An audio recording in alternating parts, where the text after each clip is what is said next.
Views welcome to DJMS Tamil channel. Aaha Kalyanam சீரியலுக்கான upcoming எபிசோடில் சில பேர் நான் சொன்னதையே ரிப்பீட் பண்ணுறேன் அப்படின்னு சொல்லியிருக்கீங்க. அதனால் விஜய் டிவியில் லேட்டஸ்ட்டாக போட்ட ப்ரோமோக்கு அப்புறமா என்ன எபிசோட் வந்து போக போகுது அப்படின்றத இந்த வீடியோவில் பார்த்து தெரிஞ்சுக்கோங்க. குடும்பத்தோட எல்லாருமே ரொம்ப சந்தோஷமாக இருக்க தருணத்தில் ஜோடி ஜோடியாக ஸ்டேஜில் போய் ஆடுறாங்க. டான்ஸ் ஆட போக பிரபா நீ வா அப்படின்னு சொல்லிட்டு கூப்பிட உடனே அனாமிகா வந்து நிற்கிறாங்க. நான் அவங்க கூட ஆடுறேன் விஜய் அப்படின்னு சொல்லிட்டு அண்ணன் தம்பி 3 பேரும் சேர்ந்து ஆட மகா, ஐஸ்வர்யா, அனாமிகா 3 பேரும் வந்து ஜோடியாக ஆட ஆரம்பிக்கிறாங்க. ஐஸ்வர்யா மெய் மறந்து ஆடும்போது வயிற்றுல இருக்க துணியை கீழே மறந்து போட்டுடுறாங்க. அதை பார்த்து மகா என்ன பண்ணுறாங்க, உடனே கைப்பிடிச்சு ரூம்குள்ளே கூட்டிகிட்டு போயிட்டு என்ன பண்ணிட்டு இருக்கன்னு தெரியுமா உனக்கு அப்படின்னு சொல்லிட்டு சத்தம் போட்டு கேட்க ஆரம்பிக்கிறாங்க. வச்சிருந்த துணி எங்க அப்படின்னு சொல்லிட்டு கேட்க, எத்தனை நாள் தான் இந்த நாடகத்தை ஆட போறக்கா நீ அப்படின்னு சொல்லிட்டு கேள்வி மேல கேள்வி கேட்கறாங்க. எல்லாம் நேரம் காலம் வரும்போது நான் கண்டிப்பா சொல்லுவேன் அப்படின்னு சொல்லிட்டு ஐஸ்வர்யா கோவத்தோட சொல்ல இருக்கும். ஒரு பக்கம் வாக்குவாதம் அதிகமாகுது. அடுத்து வர சீன்ஸ்ல எல்லாருக்கும் வந்து உணவு பரிமாறுறாங்க. எல்லாரும் ரொம்ப சந்தோஷமா சாப்பிட்றாங்க. மட்டும் தனியா இருக்க கோடீஸ்வரி வா சாப்பிட போலாம் அப்படின்னு சொல்லிட்டு கூப்பிட, இல்ல நான் வீட்டுக்கு போறேன் அப்படின்னு சொல்லிட்டு கோவத்தோட கிளம்புறாங்க. சித்தி எங்க பிரபா எங்கன்னு கேட்க, அவ வீட்டுக்கு கிளம்பிட்டான்னு சொல்லிட்டு சொல்ல, ராஜலட்சுமி சாப்பிட்டுட்டு எல்லாருக்கிட்டையும் சொல்லிட்டு போகணும்னு கூட ஒரு மரியாதை தெரியாதா அப்படின்னு கேள்வி கேட்கறாங்க. மகா நீயும் போய் சூர்யா பக்கத்துல உட்காரு, நான் உனக்கு பரிமாறுறேன் அப்படின்னு சொல்லிட்டு சொல்றாங்க. அதுக்கப்புறம் 2 பேரும் ஒன்னா உட்காந்து சாப்பிட்றத பார்த்து கோடீஸ்வரி ரொம்பவே சந்தோஷப்படுறாங்க. எல்லாருமே ஒன்னா உட்காந்து சந்தோஷமா சாப்பிட்றத பார்த்த தாத்தா கண் கலங்கி போறாரு. எல்லாரும் நல்லபடியா சாப்பிட்டு முடிக்கிறாங்க. மகா என்ன பண்றாங்க, அந்த லெட்டரை எடுத்துட்டு ரூமுக்கு போறாங்க. பின்னாடியே சூர்யா வந்துடுறாரு. சூர்யா மகா 2 பேருமே குதர்க்கமா பேசுறாங்க. அதுக்கப்புறம் தனியா போய் படிக்கிறதுக்காக லெட்டர் எடுத்துட்டு போறாங்க வெளியில. ஆவலோட படிக்கிற தருணத்துல அந்த லெட்டர்ல எழுதியிருக்கிறத பார்த்து ரொம்பவே மனசுடைஞ்சு போறாங்க மகா. சூர்யா கூட ஒன்னா இருந்த தருணத்தையும் வந்து நினைச்சு பார்த்து பயங்கரமா அழ ஆரம்பிக்கிறாங்க.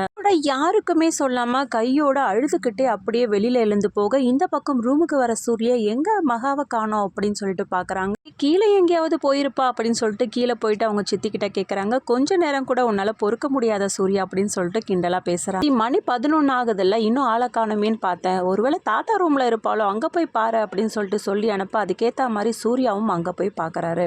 மகா இல்லாதனால எங்க தான் போனா அப்படின்னு சொல்லிட்டு எல்லார்கிட்டயும் வந்து கேட்க ஆரம்பிக்கிறாங்க. எல்லாருமே தூக்கம் இல்லாம வந்து மகாவை தேட ஆரம்பிக்கிறாங்க. ஒரு பக்கம் விஜயும் தேடுறாரு. அதுக்கப்புறம் கோடீஸ்வரிக்கு கால் பண்ணி நீ அங்க வந்தாங்களான்னு கேட்க, இங்க ஒன்றும் வரலையப்பா அப்படின்னு சொல்லிட்டு பதட்டத்தோட அங்கிருந்து கிளம்பி ஐஸ்வர்யம் அவங்க வீட்டுக்காரும் வந்துடுறாங்க. ஒரு பக்கம் மகா ரோட்ல அழுதுகிட்டே எல்லாத்தையும் நினைச்சுக்கிட்டே தாங்க முடியாத சோகத்தோட நடந்து போறாங்க. போனவங்க எல்லாருமே வீட்டுக்கு திரும்பி வராங்க. பொழுதும் விடியுது. எங்க போனா அப்படின்னு சொல்லிட்டு தெரியாத ஒரு பதட்டத்தோட குடும்பத்துல உள்ளவங்க எல்லாரும் இருக்க, ஆசிரம மாதிரியான ஒரு இடத்துல உட்காந்து அழுதுகிட்டே இருக்காங்க. இதை வந்து அந்த சாமியார் பார்த்துட்டு என்ன பண்றாங்க, தாத்தாவுக்கு ஃபோன் பண்ணி சொல்றாங்க. முன்னாடி கோடீஸ்வரி தன்னோட மகளை காணுமே அப்படின்ற ஆதங்கத்துல இல்லாத கேள்வி எல்லாத்தையும் கேட்டு தீக்குறாங்க. மகா எங்க போனான்னு தெரியலையே அப்படின்னு சொல்லிட்டு தன்னோட ஆதங்கத்தை முன் வச்சு பல கேள்விகளை வந்து முன் வைக்கிறாங்க எல்லார் முன்னாடியும். அந்த இடத்துல தான் இருக்கிறா அப்படின்னு சொல்லிட்டு செய்தியை கேட்டு தாத்தாவும் பாட்டியும் என்ன பண்றாங்க, அந்த இடத்துக்கு போயிட்டு மகாவை பாக்குறாங்க.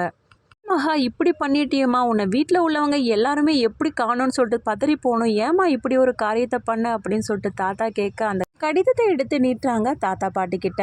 இதெல்லாம் கேட்ட பிறகு நான் எப்படி தாத்தா அந்த இடத்துல இருந்து வாழ முடியும் அப்படின்னு சொல்லிட்டு ஒரு கேள்வி கேட்க, அதுக்கப்புறம் தாத்தாவும் பாட்டியும் எப்படியோ பக்குவப்படுத்தி மகாவுக்கு புரிய வைக்க, அந்த சமயத்துல விஷயத்தை தெரிஞ்சுக்கிட்ட ரொம்பவே கோவத்தோட வந்து ஓங்கி கன்னத்துல அறைய வராரு.